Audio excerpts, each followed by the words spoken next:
ঢাকাই সিনেমার সুপারস্টার শাকিব খান ও কলকাতার নায়িকা ইধিকা পাল প্রথমবার জুটি বেঁধেছিলেন প্রিয়তমা সিনেমায়। সিনেমাটি দর্শক মহলে ব্যাপক সাড়া ফেলে প্রশংসিত হয় শাকিব ইধিকা জুটি। আবারও নতুন সিনেমায় জুটি বেঁধেছেন। জানা গেছে বরবাদ নামের নতুন আরেকটি ছবিতে দেখা যাবে তাদের। ছবিটি পরিচালনা করবেন ছোট পর্দার পরিচালক মেহেদী হাসান। এটি হবে তার প্রথম সিনেমা।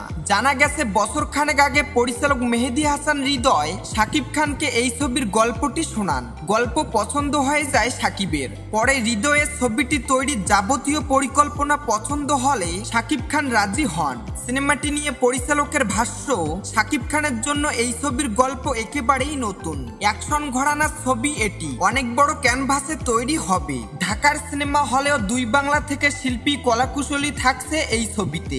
থাকছে 4টি গান। এর মধ্যে বাংলাদেশ থেকে ভারতীয় দূতাবাসে ছবি সংশ্লিষ্ট সবার জন্য ভিসার আবেদন করা হয়েছে। আগামী 25 সেপ্টেম্বর থেকে টানা 45 দিনের শিডিউল দিয়েছেন শাকিব খান। মুম্বাই ও বাংলাদেশ মিলে হবে ছবির শুটিং। সিনেমার আরো শিল্পীদের নাম পরিচালক নিজ থেকেই জানাবেন। বরবাদ ছবিটির গল্প চিত্রনাট্য পরিচালকের নিজেরই। ছবিতে একটি বিশেষ চরিত্রে থাকবেন মিশা সওদাগর।